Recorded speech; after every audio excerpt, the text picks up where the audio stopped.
Hello one and all, and welcome to Behind the Glass, your weekly automotive podcast hosted by two rather uninformed enthusiasts. No. I'm Sam from the YouTube channel Seen Through Glass. I'm Tony from Gravelwood Car Sales. And you can watch us each week. We hope you enjoy the episode.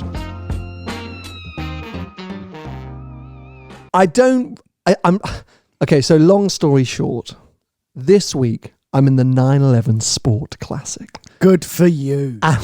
It is good for me. I am foaming at the mouth to discuss the car. Go on then. But no. Oh. I am actually going to allow the main channel YouTube video to live on its own. It's going to be coming out post this podcast, and we'll talk about that car after our summer break. So no exclusives? You're not going to say anything? Nothing? Oh, go on. You can ask me one question about that car, and I'll answer it. You'll answer it with a one-word answer? No, I'll answer it as, well, you ask the question, and I'll decide how to answer it. But you get one question, otherwise we're saving our chat. Just, by the way, people, if you're new to the podcast, welcome. Tony has essentially been vile about the 911 Sport Classic ever since it launched. I have loved the idea of it. I'm finally behind the wheel of it. And so it needs to be a big discussion, but I'm really pleased with the video I've created so far, and I don't want to undermine that by just revealing all of my cards today. So yeah, you get one question, which I will answer, and then we're going to move on. Okay. Sport Classic or GT3? Just one word answers fine. No, I was going to say, depends on the usage. Oh, here we go. That's a really obvious thing to say, but I will elaborate. You could very easily argue that the Sport Classic and a 992 GT3 Touring are direct rivals, because theoretically you've got manual gearbox, rear wheel drive. One is the slightly more Grand Tourer focused 911 turbo based car, the other the track focused GT product. So, depending on how you're going to want to use those cars, you could be weighing those up, right? You see what I mean? Like, you could be weighing them up. Sort of. I mean, I understand the what you're saying, the demographic of the two cars, as in the layout and the gearbox and the drivetrains are all very similar, but I think they're still completely different cars. Okay, so there we go. What I have realised now driving the Sport Classic is they are very different cars. On paper, you could say, and I think actually Harry Metcalf did a video. I think his video was Sport Classic or GT3 Touring or something along those lines. But I'm now like, oh no, they're very different things. That's all I'm going to say for now. Okay. We will get into it more post our summer break, because yes, regular viewers will know every summer we take a bit of time off in August. So we're taking on holiday. Well, yeah, we're taking a couple of weeks off actually, bit of a break. I got a few days in Lisbon with the family, which will be super nice. Really? Yeah, taking my parents away. That will be nice, yeah. Making my sister pay for her Oh, yeah. but yeah, taking my parents away. So that'll be super nice. So going for a few days. But yeah, we always take a couple of weeks off just to kind of let ourselves recharge and refresh. And then we're going to be coming at you thick and fast from mid-August onwards, where we've got our 5 live podcast events. All those tickets are nearly sold out. I mean, absolutely outrageous. Yeah. Final few tickets available, seenthroughglass.online. Go to the events section. There's literally like a handful. So by the time this episode's out, they might have all sold out. A handful for each event, or just a No. I think the first 2 events are gone, sold out. Yeah. I think maybe the 1st of October, there's a few tickets remaining. Maybe the December one. I think anyway, go check them out. There's not a lot left. Not a lot left. But yeah, so we got those coming up. We have the Australian tour, first 2 weeks of November, Behind the Glass Live, Down Under. A bit similar to our US adventure last year. We're going to be going in, main channel content, Behind the Glass content. It's going to be huge. This will be bigger than Better Than America, though. It's going to be huge. This is huge. We have some of the plans in place. Well, oh my God. So we got that. Tony and I got a road trip at the end of September. Oh, yeah, I forgot about that. A big old road trip. Oh, yeah, we look forward to that one. We got a few more press drives, so off the back of our successful... Anyway, get excited. We're changing it up. Well, not really, but second half of the year it's going to be same as usual, but just more of it. So that'll be very exciting. Anyway, what have you been up to, mate? What's been going on? I've been driving around a Sport Classic. What have you been doing? What have I been doing? Good question. I've been doing a little bit of business. Right, that's good. Nothing too flash, but I've been doing a bit of business. I sold the M2 already. Yeah. Wow, this is the new shape M2, which you ordered at the same time as the M3 Touring. Yeah, the problem is with M2 cars, they both turned up at the same time, and I really had to pick between one or t'other. To have as a sort of demonstrator. To have as my car until I sell it. So, and I picked the M3, obviously. So the M2 sold very quickly. Wow. Is that because you think they're slow to come to the market? As in, because it's not a limited car, you know what I mean? Like, so has somebody just gone, oh yeah, I fancy one of those? Or has somebody, you know, why has that gone so quickly? Well, it's early cars often do, you know, because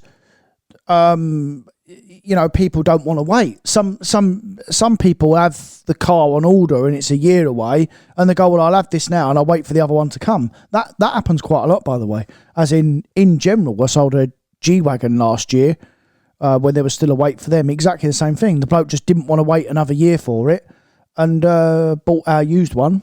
And then incidentally, he phoned me last month and said, my one's coming now. But that was like 9 months before. Do you think the guy, if that's what the guy's doing with the M2, would he be safe in an M2 for 12 months? If you bought the car, very early car, and did, let's be realistic, what, 3,000 to 5,000 miles? What's a realistic M2 mileage for 1 year? Well, I started any other car. Some people do 3,000 miles, some people do 5, some people do 8. What do you tend to get? Because, you know, if we were talking about a Ferrari 296 or even a GT3, you'd be saying it's going to be definitely under 5,000 miles for that first year. Unless we own them.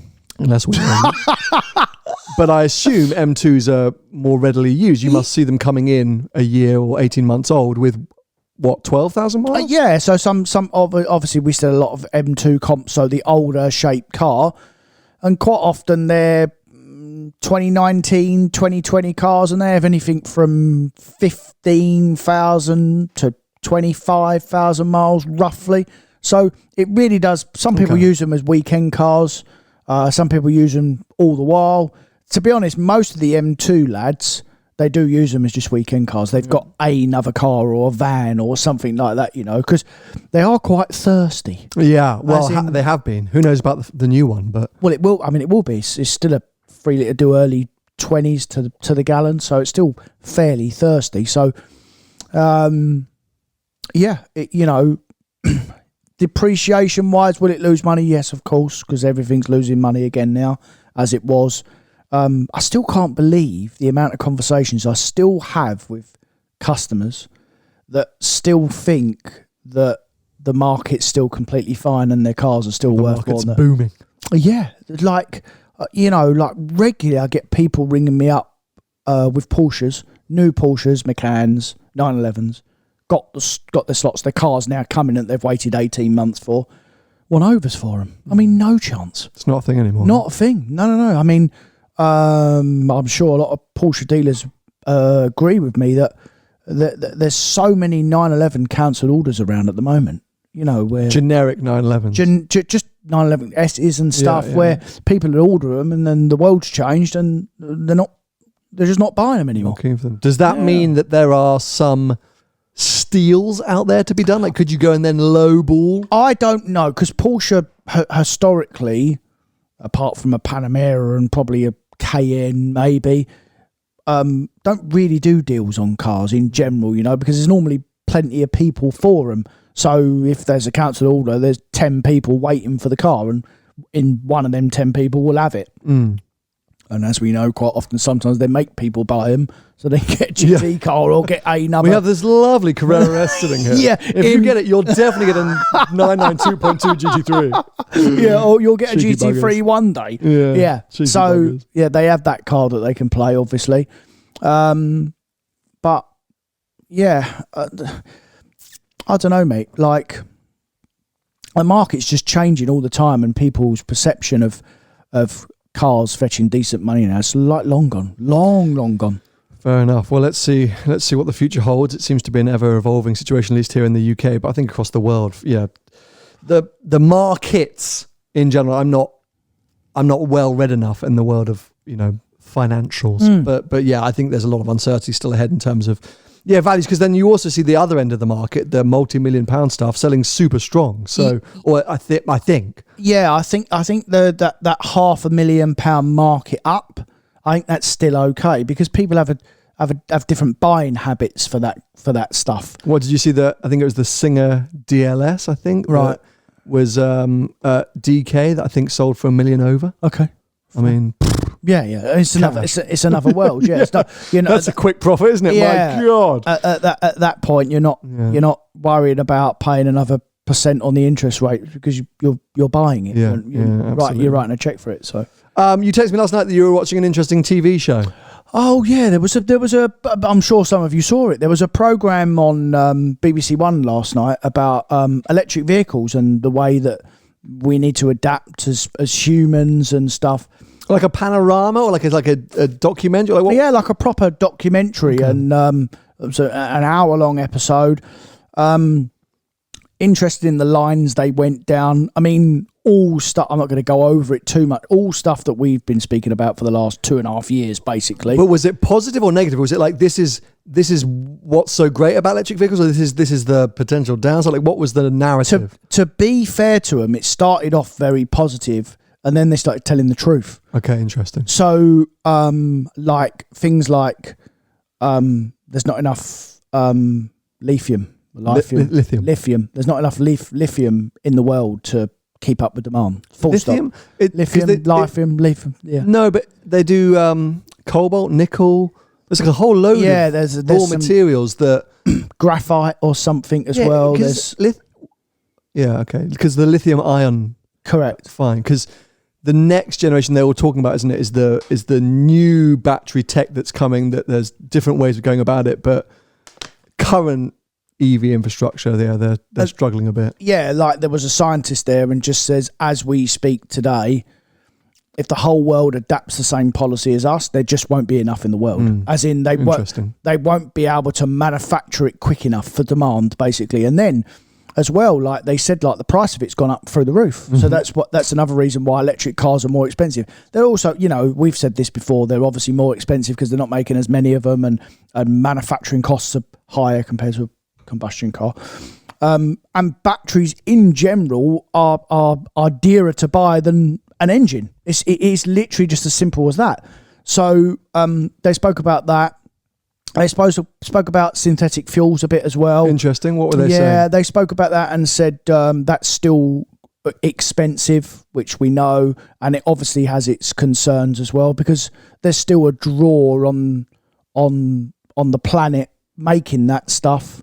Well, it depends on how you make it. Yeah, I think the big quick one that people like to wave the flag for is carbon capture. The people go, oh, well, that's still bad, and there's but. P1, for example, the company that I put the fuel into the 360, their approach is very holistic. Yeah. And, of course, it's carbon neutral. We must remind people it's not carbon zero. Correct. But, they capture their carbon through, waste, so biomass waste, things like that. So there's lots of different ways you can go about it. Porsche's route or the Siemens, in the Chile plant, that was a little bit maybe more grey in terms of catching it their process through the air. They were coming from a beer factory actually, but just their process in general, required a little bit more magic. Okay. Which was like, oh, what's actually going on in there? Yeah. I think the biggest problem with synthetic fuels is scalability because it's very energy intensive. Yeah. One wind turbine can create X, millions or thousands of litres, but could also actually charge more electric vehicles than it can create litres of synthetic fuels. Yep. So, if you're going down the wind route, wind turbine route for electrolysis, you've got to build bazillions of wind farms, and then you're still producing less fuel than if you were actually charging electric vehicles. But the fundamental point is, if you have a wind farm in somewhere like Chile, where there's a lot of wind, so it's very productive, you can't actually transport that electricity back to the UK to charge electric cars. So, lots of ups and downs, but, sorry to bang on about P1 for a second, but I caught up with the guys at Goodwood because they were fueling all of Sebastian Vettel's cars. Yeah, he was doing his old race without trace. That was all P1 fuels. They were putting them in all vintage Bentleys. They're making moves. They continue to make moves. And I think the biggest misinformation about synthetic fuels at the moment is the fact that you might need to change something in the vehicle. Like I've seen it on generic media, mass media, people saying, oh, well, with a small change to the engine, you could all be running on carbon neutral fuels. They didn't say that yesterday, and that's the first time I've heard that as well. Oh, fine. Okay, so I've seen a few different reports and also some discussions when they were talking about extending the 2030 or 2035 ban on combustion engines and then allowing synthetic fuels, that they might have some kind of regulator or checker or something like that to make sure that it's synthetic. But yeah, at least speaking P1's fuels, which is 100% carbon neutral, that can go in any engine right now. Yeah. Nothing needs to be changed. Yeah. Oh, and that's it. I was listening to Jensen Button on Smoking Tires podcast at Goodwood, and he was saying, oh, like, does it corrode the rubbers or the engines, if you leave that in? But no, not at all. I mean, I say like loads of vintage car companies have been using P1. I mean, Mille, they all refuel with P1. There's absolutely no proof or thought or reason as to why anything would be damaged. It's, completely regulated and ready to go. So it's the scalability. That's the problem with synth fuels. It needs a lot of focus and attention and money to get some clever people to work out how to make it more energy or less energy intensive. Yeah. But also scale it up so that the price comes down. Yeah. And it all happens more rapidly. But that's what the country's obviously by 2050. It's not trying to be zero. It's trying to be neutral. But that's the goal. By 2050, we have to be neutral. And don't forget, cars is not a tiny part of that, but a percentile of that. Exactly. Loads of other factors. They spoke about hydrogen. Obviously, there was a lady there demonstrating. She was the CEO of one of the big hydrogen companies, and they that what we've said before. She said we are definitely gonna concentrate more on the heavy vehicles because of one of the cost, and two, it's more efficient for that to go into heavy vehicles than it is normal, public combustion cars. So they'll planes, trains, boats, machinery, and things machinery, like that, lorries, buses, that sort of thing. They'll concentrate more on that. We have said that before. Yeah. Spoke at length about the infrastructure and people's confidence about people not buying an electric car, which again we spoke about before. I have a story on that, by the way. Remind me. They said that the infrastructure is still so far behind, and there's a couple of big companies that are putting these pods in the ground, but they've all got to have different licenses, and it takes a year to get the license, and they're so far behind. They then concentrated a bit on that big new charging station at Braintree, which is actually probably the best one in the country at the moment. Charge 30 odd cars, but mate, the infrastructure for that, by the way, and the generators and the batteries and stuff that they need to power that, and we're still very. I know electric cars have been around 10 or 15 years, but we're still miles away in terms of, there's 30 million combustion cars in this country, and by 2030 they're not going to sell them anymore. I mean, it's not going to happen, firstly, because the infrastructure is so far behind, and the bloke who runs that Braintree one, who runs the company that owns, he said the energy that the grid requires just to power this, he said we need like another 10,000 of them across the country to keep up with demand. That once we get to 15, 20 million electric cars.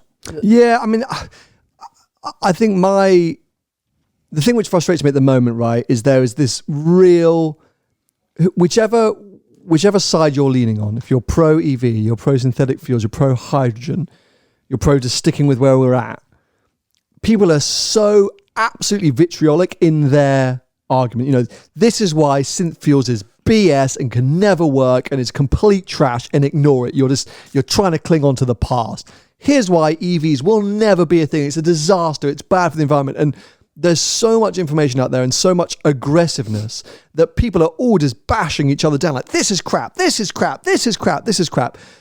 We have to, I think, kind of work together to accept all different kinds of innovations. We are in first world country, a well-developed, high net worth. High net worth, yeah. So it is, yeah. It makes sense for EV infrastructure to be put into place, and in a city to maybe be electric only, or to ramp up hydrogen combustion or hydrogen fuel cells for heavy machinery, for synth fuels to be used in enthusiast places like Goodwood Festival of Speed or racing, because we have that flexibility and that ability. The ban obviously is on new car sales. At the moment, it's not a ban on combustion engine vehicles. We assume tax is going to go through the roof. We assume there'll be various ways that the government will try and force us out of old look at ULEZ, even though that's caused a huge uproar here in the UK. London trying to charge people huge amounts of money to drive in and out of the city each day with, cars that don't quite make sense. There are emissions that don't quite make sense. Anyway, another story. But think about somewhere like Peru, or somewhere like Chile, where I went, or Indonesia, or even parts of North America, where they are so far behind electric infrastructure. That's where, we need to be supporting synthetic fuels or hydrogen or all these different routes to market. I think we just, the constant bashing is getting me down a little bit. The problem is as well, which they really emphasised yesterday, was that our government, is really all for it, but they're not backing it financially. They're not backing it like America, China, by the way, are the leading. They're really leading the way with electric cars in terms of these plants that they're building. They've they're also controlling the supply of many of those raw materials that we just spoke about. Correct. So as ever, China are 15 years ahead in their thinking of trying to dominate this space. With not just production of electric vehicles. Yeah, and obviously they've thrown like hundreds of billions of quid at it. The Americans have set aside 20 or 30 billion for companies. These are grants, by the way, that have been made by the government for these big companies to start making these plants and these bases, a bit like British Volt that was happening, and now it's not happening because the government only allowed, was it 100 million or something, and it was 3 billion to construct, and the government weren't particularly happy with the investors, so they all pulled their money out, and then the government said, well, we're not going to help. But they've not come to the party. That's what I'm saying. Our government are putting pressure on us to buy electric cars. We don't have the infrastructure, and they're not wholeheartedly backing it like some of these other big, France as well, by the way. Flipping hell, they're really having to go France. In terms of infrastructure. In terms of, they're trying to implement infrastructure, making big battery factories to manufacture the batteries. These big manufacture the batteries for electric vehicles. Correct. Okay. Yeah. They were saying about the hubs, and we've got one. And most of these other countries have got over 10 already. But hold on a sec. That's industry, right? So that's companies save our industry, making batteries for electric vehicles to save the car industry. So because obviously we still make cars in this country, right? So it's a 15 billion pound industry a year. That's what it's worth to the country, the motor trade essentially. And in 2030, as we're going at the moment, it won't be an industry. Because they're not helping businesses and companies. They'll all pull out. They're all going to go to France and Germany. Germany's another big one, by the way. America.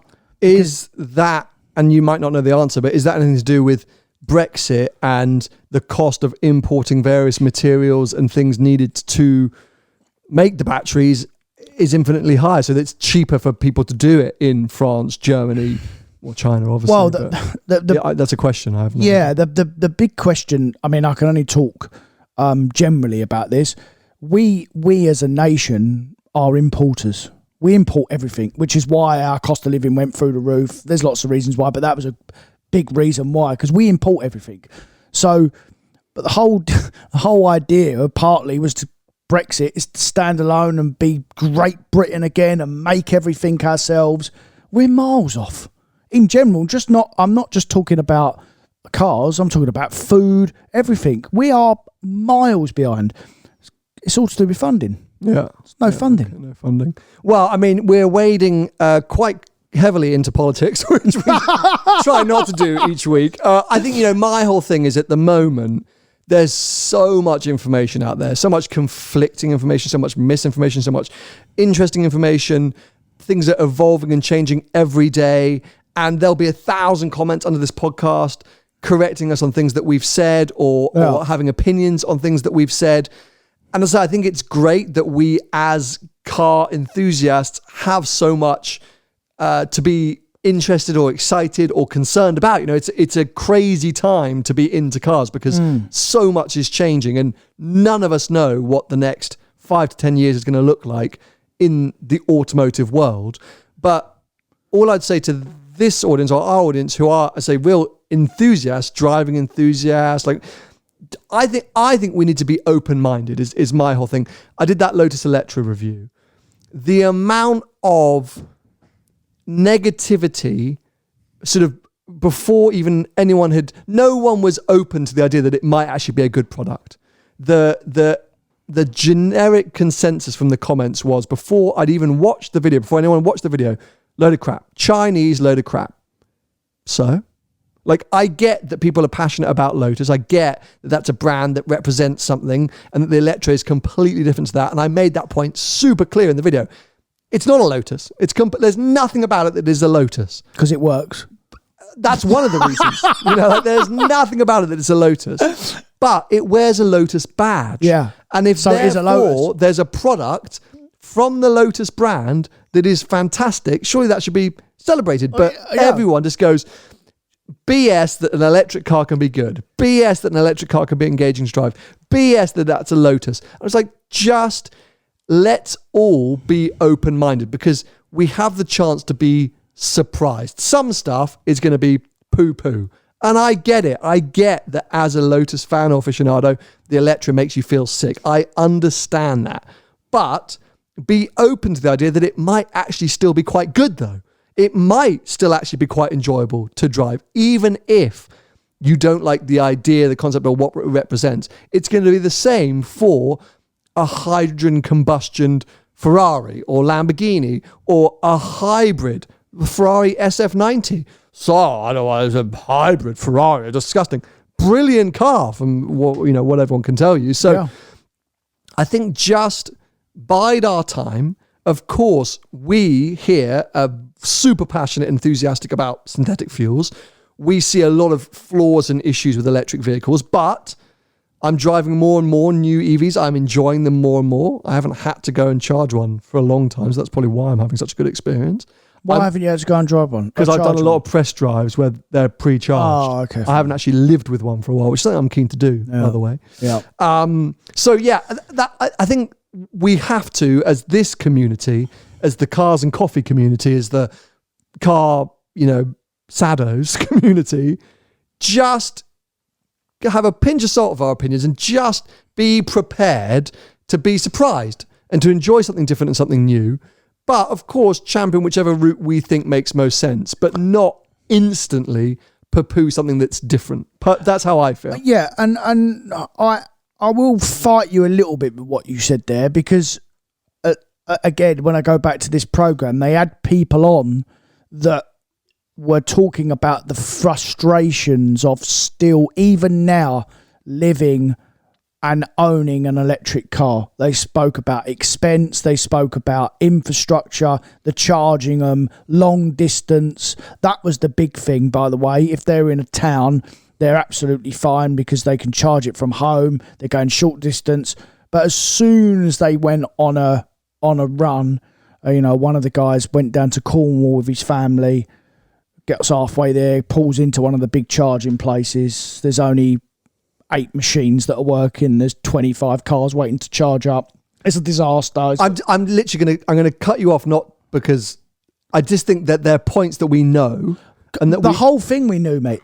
Absolutely. The whole programme. And people are more and more aware of. I think all I would say, and I'm going to make a point that's going to back you up in 2 seconds, but he's already thinking about it. Yeah, but the solution is not going to turn up on day one. I went to visit that Porsche plant, also Porsche affiliated plant in Chile at the start of the year. There's been no noise about it since. That was a test program for Porsche Center. So that's a long way away. P1, yes, are doing amazing work. But again, they haven't got a P1 filling station yet. Let's hope that's something coming soon. Electric vehicles, I think people are realizing where electric vehicles are going to make sense, which is for short journeys in cities. At the moment, they're way too expensive. And the push is in the other direction. Now, there could be lots of advancements. We've got that crazy Mercedes that does 1,000 kilometers. There's cheaper new electric vehicles on the way, that new Volvo EX, whatever it's called, which actually I saw camouflage testing on the motorway yesterday. That's like a 35 grand or 40 grand electric vehicle from Volvo. Still expensive, mate. Still, of course, but they're coming down. So what I'm saying is, I agree with, we've made these points millions times before, our concerns with electric vehicles, but I'm also open to that. Then I'm not saying go away. There is something in an electric vehicle. I would have one to plug in at my home and just drive back and forth to the studio. Like, that makes sense to me, but it's too expensive for me to go and buy one right now. And you can plug it in as well still, by the way. No, I'm not going to sit here. I said, like, we've gone over it so many times. We know our issues with electric vehicles, but I'm also open to people discovering solutions for it. Yeah. I'm not going to say it's never, ever, ever going to work. I don't think the whole world can switch to electric vehicles. No chance. Which is why synth fuels needs to be promoted, hydrogen needs to be promoted, and maybe another technology or concept that we don't even know about. Maybe it's hybrid small combustion engines with large hydrogen fuel cell batteries or electric motors with synth fuels powering the, like, who knows what the final solution will be, but we better get a move on. We just have to sort of, but that's going to change. There's 20, 30, 20, it's all going to change. Yeah, and we know it. Well, we said that, how many times we said that? Yeah, now we sound like we're sitting here going, oh, we told you this was going to happen. We did. But it's not important. I'm just going on a bit of a rant because I'm just getting annoyed with how violent the conversations are becoming one way or the other. And I know we sit here and we bash EVs. But I'm trying to force myself to be more and more open to the idea. Impartial. We can have our opinions, but I just don't. Come on, people. We've got to make sure the car survives. And if we all sit here and bash each other, there's going to be no cars left. Yeah, but the car will won't. Survive. They'll all be what's called AI. They'll all be bloody automated. What's it called? They'll drive themselves. They'll drive themselves. No one will own them. They'll have no steering wheel. You'll just get in. Like, we have to fight for what we enjoy to survive, and the only way to do that is allow innovation. But that's not going to happen in our lifetime, what you've just said there, by the way. And actually, the person changes, as in people evolve and change with technology. So my daughter's a very good example now. She's 6. She wants an electric Fiat 500 when she grows up. Of course she does. She's already said that. Yeah. Because she is now of that age where she is starting to, whether they're teaching her it in the school, I don't know. Maybe they do speak about electric cars in the school. I don't know. She's already talking about. She's not talking about she wants a great big Larry V8 thing. No, but then go to Goodwood and there are tens of thousands of under 18-year-olds, thousands of under 18-year-olds salivating at the beast of Turin. Yeah, but it's a generation thing. That's what I'm saying. So in 20 years' time, the 18-year-old won't think like that anymore. Mm-hmm. They'll think differently because there'll be a different product on the market. So, as the product evolves, the people will evolve that are buying it. As in they'll change their concept of, it's like, our ancestors used to go around on horse. We appreciate horse now. We don't go around on it. Somebody did. There was a great tweet. Who knew that Twitter was still a thing? That's called X now. You can't say that. 100 years ago, rich people had cars and poor people had horses. Now, poor people have cars and rich people have horses. Literally, yeah. It's weird how the world goes. Yeah. So we'll just finish that because this was not supposed to be our topic of discussion today, but get us on to the future of mobility, and this is what happens. We're in. I'll just tell one last story before we move on because we're supposed to be doing a big garage update, which, 40 minutes into the episode, that hasn't happened. A friend of mine came over for Goodwood and rented, I think, a Polestar? Right. From Europe Car or... Yeah. Whatever. Some car hire. Picked it up and the person behind the counter said, "Where are you off to?" So I'm going down to Goodwood, and this was, I guess, at Heathrow or whatever. Mm-hmm. They went, "Oh, good luck." I went, "What?" I went, "Good luck." What do you mean? Because you're never going to make it. Really? This is the person renting the car. I'd say like the... I mean, they've got no affiliation to Polestar. No, mate. I mean... But this is an electric vehicle. So this is somebody who's flown in. They said, "Oh," well, he goes, yeah, you're screwed, like disaster. Yeah. So, well, can we change and get a combustion engine vehicle? They went, no, because combustion engine vehicles are really popular. No one wants EVs, so all we've got left is that EV. I mean, so that shows you the issue that we've got at the moment. It's a mentality thing, yeah. Across the board. So there's all of this up and down. As I say, our conversation just now is not going to have helped, because I'm sure when we listen back to it, we've probably just completely just ranted at each other. And I'm saying, let's stop ranting, people. Let's stop getting it. And we just literally shouted about batteries and synth fuels. Anyway, shall we move on to what we were supposed to be discussing today? Yeah. Which is a garage update. Because Okay. I teased at the end of last week, but also you kind of mentioned a few things at the start of this episode. So let's get into your car lineup at the moment, because I think people are a bit confused. We've done episodes where you've ordered things and then cancelled things and things have turned up. Yeah. There's obviously a difference between cars you've got in stock and private cars. So, Mr. Tony, what cars do you personally have right now? A GT3. Okay. Done, finished, a GT3. It's the black car, PDK gearbox. Correct. Lovely bit of kit. Love it. You plan to keep that for a while? I'll keep it until I decide I want something else. But at the moment, I don't want Or anything somebody else. offers you nice money. No, because it's not for sale. But Okay. but yeah, until something else catches. For now, yeah. For now, that's your car. Yeah. Do you miss the Pista? Yeah. Yeah, you miss the Pista? I do. Yeah, I still look at them. Yeah. People don't forget, Tony had about 6 of them. Yeah. I've had about 6 GT3s as well. Yeah, you have. This is your first 992 GT3. Yeah, correct. Okay, so that's the car, and that's the car that you'll be using for road trips. It's the sort of, because I love it. Yeah. do you use it much here in the UK? You've done a couple of track days. That's it. That's it. Okay, fine. I don't actually, apart from taking it to PPF, I've never driven it on the road, UK road. Interesting. Yeah. What happened to the 296? Cancelled it. Because? Not going to use it. Waste of money. Fine. Have you driven one yet? Well, only for like 15 minutes before I got this one, so not long enough. But I'll get one when I need one again. I was thinking about it. It's a load of money. It's going to lose money. They are losing money. It's $3,000 a month or whatever, and I just can't. I'd rather not have. What if I'm not going to use it? Just sit there looking at it. What's the point? And from the minute you ordered it, you were panicking about it. No, it's just that you were, mate. No. The minute you ordered it, you were flapping, going, "Am I going to like this car?" That isn't the. I would have still loved to have took it. The other problem is with it as well is that it was 3.5 months late. So when I originally ordered that car last year, it was supposed to be here in March. So I thought, perfect to go away in April. I'll have it for then. It didn't come. So all of a sudden, really, from then, when I knew it wasn't coming in March, I was half talking myself out of it then, because I'm thinking, what am I going to use it for? I'm not going away on another road trip this year. I might go to Nürburgring, but I wouldn't take that anyway. I'd go in the GT3. But apart from that, like if I do the odd track day again, I'd go in the GT3. I wouldn't take a 296. It's not what it's for. So what am I going to use it for? Then I'm not going to use it till next year. It's going to cost me 35 grand for it to just sit there. Then it's going to lose another 35 grand. So it's going to cost me 60 odd grand to sit there. Well, I mean, I'd rather give it to my daughter. Well, that's true. Fair. Good day for her. Yeah.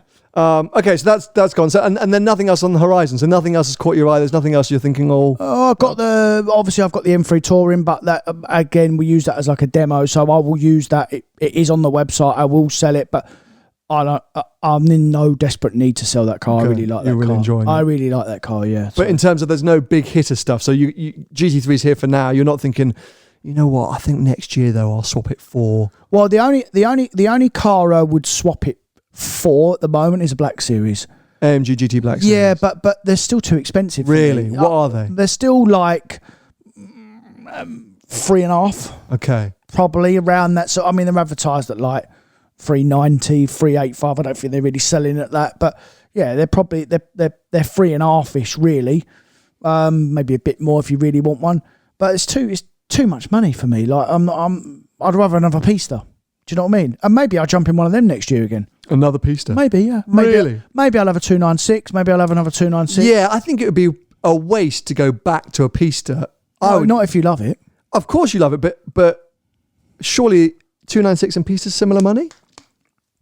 296 be a bit less, yeah. Bit less. So you might as well give a 296 a try. Yeah, and I might well do. I might get to early next year. And the thing is, I love the GT3 so much as a car. There really isn't, for the money, you've really got to go and spend 100 grand more to get something just as good, let alone better. Yeah. So it's like, it's fairly stable money wise. And again, how many times we spoke about this before, about my, because of what I do for a living, I really try not to lose loads and loads of money on cars.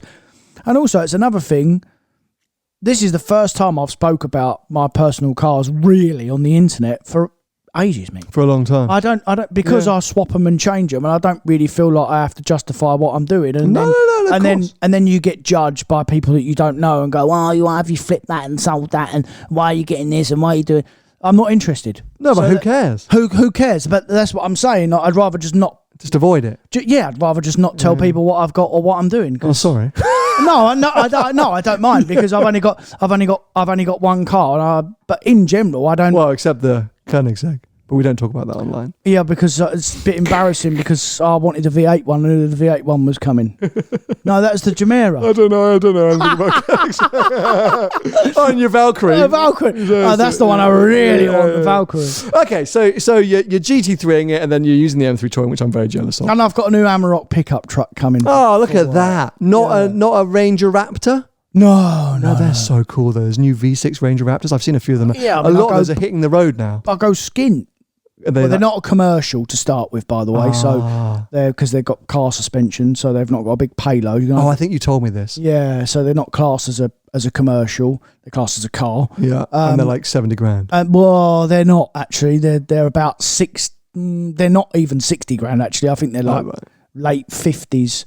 And they're petrol as well. They do like 4 to the gallon. It would look cool, but that's about it, right? Yeah, I'm not interested, yeah. Okay, well, we got quite a lot to discuss in terms of my garage. GT3's back. GT3 is back. I'm taking it down to the Big Bewley Supercar event in a couple of weeks' time. Is it be all right? You're going to make it? Or? Oh, bloody hope so. As far as I can tell, yeah. Absolutely great. It's all working. Seems to be. Been out in it? Not really. I mean, I have. I've driven it around to make sure there's not a weird knocking noise at the back. I've driven it round. Seems totally fine. So yeah, that will be my first real outing. Take it down to Bewley, and then I'm now trying to plot and plan how to make up for the lost road trip that didn't happen. But I still adore it. I still love it. I'm happy to have it back. GT3 going nowhere. Yeah. Unless the drive shaft falls off again. Might be the other one. I will be honest. If I had another issue in that car, I think I would immediately get rid of it.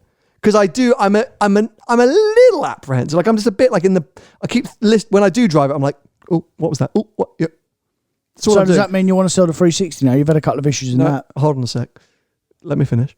For example, the inside of the windscreen keeps like almost like it's getting dirty or misty. Up. Yeah. Does that happen in yours? No. See, and I'm like, what's going on there? Have I got some kind of, is there a crack? Like, what's going on? Like, is there something wrong with it? So I don't want that feeling. So I need to get out and drive it and have some good experiences. But fundamentally, as I touched upon prior to the breakdown or during the breakdown video, that I've fallen in love with that car. It's going nowhere. That's a keeper, which it wasn't the necessary plan. I think I've been quite open by the fact that I thought I'd have that car for 12 or 18 months and then probably move on. In my head, I'm like, I think I'm going to have it like 3 or 4 years. As soon as you drive that car again, you'll go, oh my God, I love this. Yeah. No, you've not driven it for a while and you've had a problem with it. Exactly. So I just feel a bit bitter. But no. So that's all good. So it's back. And yeah, we've got a trip we're going to be doing in both of our GT3s end of September. I think I mentioned it last week. I think I'm going to try and take my car maybe to Ireland or somewhere. I don't know. I'm going to do something with it. So watch this space. F-Type. Let's come back to that. No, let's get into the F-Type. Really? What's that? Is that the brown one? The brown F-Type. Right, okay, so, fine. F-Type gone. Oh, I didn't even know that. What, actually gone? Gone. Oh, right. Now, I know what is replacing it. So do I. But it's not coming for a while. You don't know. You know. Okay, so long story short. I do know. I'm going to get a Project 8. Long story short, that was my realization earlier in the year when I did the sort of send off to the F-Type production is ending, blah, blah, blah, I'm going to part ways. I need or desire a practical, essentially a 4-door fast car. That's the GT3 gone then when you get that car. No, hold on a sec. Listen, stop. Can you stop trying to, let me just explain what's going on. Well, and because your logic doesn't make any sense. It does. Just shh. Listen. So, Project 8, but I've got to remortgage my house within the year. And so I need to wait. Of course. And Jaguar, who are amazing, and I'm in regular contact with, who were saying, what's your plans? What are you going to do? Because I think they were a bit gutted when I was like, I'm getting out of the F-Type. I think they were like, oh no, we quite like you being in a Jag. Said, well, we can help you out because they're heroes. So they are lending me an F-Pace SVR. Oh, wow. Yeah, basically as a stopgap until the Project 8. Nice. Like super nice, like mad exciting. It's not the best spec ever. It's like black on black on black, but I really it is. I shouldn't complain. I mean, that's amazing. No, but I really should. I mean, it's a free F-Pace SVR for actually I think 6 months or maybe a year. I bet it's mega. It'll be amazing. I love that car. No. I bet that car is going to look the bomb. That car, black with black with black with black with black. I'm not a fan of that. No, but you're not normal, mate. You've got a green GT3. Yeah, and a brown F-Type. And a brown F-Type. Yeah. Well, anyway, so. Who cares? The car, I love the F-Pace SVR. It's amazing. As I said, that's the stopgap. I need to check what their official terms are, but they basically said, look, just use this until you get the Project 8. Could be a bit of a sad day for you with that F-Type because that could be your last affiliation with it. Because you've had so many now, that might be just no, I'll definitely close the chapter. That's it. I will one day have another one. Why? Because I just will. Because they're a bit like you in the Pista. I just can't stay away from those cars. They're just a part of me. I just adore them. There you go then. But the Project 8 will probably fill that gap. Or fill a gap in a wall, because that's where you're going. So long story short, F-Pace SVR, it comes in August, something like that. So I'll do a whole video on the main channel of it. So because I've got that, X3's going. Yeah. X3's going. It's going to be going to you, actually. I'll have it, yeah. So Tony's going to have the X3 for sale at some point, I guess, later in the summer. And the F-Pace SVR will be the family car. And then I got the 360. So GT3, 360 and F-Pace SVR. Right. And then next year, the F-Pace SVR will be swapped out for a Project 8. Then what? And I think I want to have, this is where you're going to laugh, especially after our conversation, like an Abarth electric or like a little, like a mini. What's your wife going to drive? That, the little electric thing. So I think, because if I've got the Project 8, I don't really want Vicky driving the Project 8. That'll be my daily. I'll have the 360 and the GT3 as the fun cars. And then I'll have the Project 8 as my daily. Oh, and then Vicky needs to have a little something, which is big enough to fit a pram and a car seat in, but like that new X1, or iX1. It doesn't have to be electric. I just kind of got the idea that I wouldn't mind having a little electric. So maybe the X1 M35i. Perfect. Something like that. That'll be Vicky's car. She can pay for it. I think you'll have another switch around. There's 3 cars there that are too similar. No, okay, so hold on. there's actually 2 cars there that are too similar. Well, I think 3, mate. They're too focused. Well, hold on a sec. Project 8 and GT3 are very similar, but that's what excites me. Right. Because dynamically every day I got the Jag, I got the F-Type engine, I got the Jag, but with one of the best front ends on a Jag ever. Right. So don't knock that. That's happening. Right. The cars that are too similar, the 360 and the GT3. Because, bear with me, both manual, and both, in my mind currently, road trip cars. Special occasion cars. Maybe the GT3 won't be. Maybe I'll start using the GT3 more, but definitely once I got the Project 8. Well, hold on a minute. You're not going to start using the GT3 more when you got the Project 8. Exactly. That's what I'm saying. Once I've got the Project 8, the GT3 will be a special occasion car. And I've already got a special occasion car, the 360.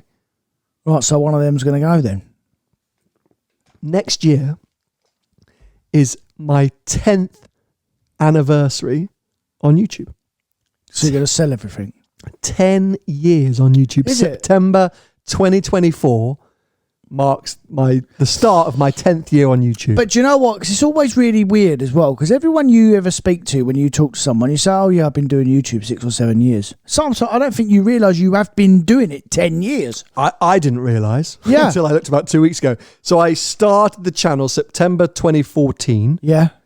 I then did it alongside work. Yeah. For 18 months. Yeah, I went job. full time January 2016. So that's why I get that's my 6 or 7 or 8 years. That's why. But actually, the channel started September next year, 10 years ago. So it's 9 years this September. So do you not celebrate in 2026 then? Probably. When you are properly 10 years. No. I celebrate from the start of the channel because 2014 was the channel started. I uploaded my first video in October 2014. Right. The first, and it's still on there now. Well, of course it is. So, what are you going to do? Wouldn't it be the ultimate celebration that on my 10th anniversary of Seen Through Glass, I know what's coming. to present my challenge Stradale? Oh, no. What, and sell what? That 360 thing? To find, I said, I will only buy a Stradale when I think I've achieved something in my life, when I feel like I've got to a point, because it's so my glory car. That's my pinnacle car. I'm only going to get it when I'm like, I'm at a point in my life where I think I can justify or warrant buying something that I've strived for so long. And every single waking moment of the channel's existence has been about Challenge Stradale. Okay. And 10 years down the line, I got a brand new 900 GT3 I ordered from the factory. I'm going to have a Project 8, got a kid, got a house, got a successful podcast, sells out live events around the world. Maybe. Well, hold on, it ain't sold around the world yet, only here. Only here, and Australia, can't see it, and America last year. Yeah. And I've been very open about my umming and ahhing about my 360 since the end of last year, its big celebratory 20-year anniversary. And if I'm honest, there's a little bit of business going on here because I've personally, I still love my car, but Which I've done car? My 360 Modena, right. But I've done so much in it and almost peaked. Mille was probably peak for that car if we think about it. But I've been on some amazing adventures. Tenerife was incredible. Morocco, unbelievable. So I've done so much and it's burnt into me. But at the same time, content-wise, business-wise, it's probably done as much as I could do. There's not a lot of opportunity apart from those big adventures. A Challenge Stradale is a whole new narrative stream. Not that I really want to be signing up to another 5 years of rebuilding a 360. But long story short, I've got time to figure this out, and I've got to remortgage the house, get a Project 8, and survive baby going to nursery next year. So I've got a lot of financial outgoings next year. But if I could work it so that for my 10th year on YouTube, start of my 10th year on YouTube, I finally got a Stradale. I think that could be quite special and end up, long story short, with Challenge Stradale, GT3 and Project 8 as a 3-car garage. And then what? I think I'll then retire, quit. What, shut the fold channel shop. and then go and get a job? Just start a cafe with a live podcast venue attached. Watch this space. I mean, that's sort of where my head's at. That's what I'm aiming towards. Whether I say Project 8 will definitely happen. Whether the Stradale happens or not, I don't know. I think so. I just think that's a nice goal to have for end of 2024. It's a lovely goal to have. End of 2024, Challenge Stradale, GT3 and Project 8. That is what I'm aiming towards. It may change. Oh, I 100% would say that will change. You think? Oh, mate. I don't. I know what you're like.